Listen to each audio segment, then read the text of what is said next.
એસઆઈઆરની કામગીરીના વિરોધમાં સુપ્રીમ કોર્ટમાં થયેલી અરજી પર આજે સુનાવણી.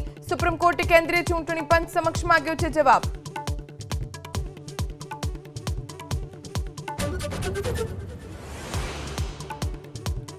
ગુજરાત સહિતના રાજ્યોમાં જ્વાળામુખીની રાખની અસર. અમદાવાદના અલગ અલગ વિસ્તારમાં વધ્યું પ્રદૂષણ. નારોલ, પીરાણા, વેજલપુર સહિતના વિસ્તારમાં એક્યુઆઈ 170ની આસપાસ.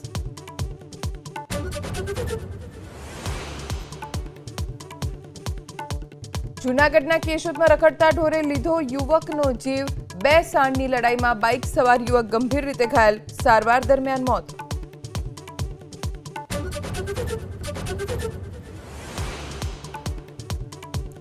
એસઆઈઆરની કામગીરીના વિરોધમાં સુપ્રીમ કોર્ટમાં થયેલી અરજી પર આજે સુનાવણી. સુપ્રીમ કોર્ટે કેન્દ્રીય ચૂંટણી પંચ સમક્ષ માંગ્યો છે જવાબ.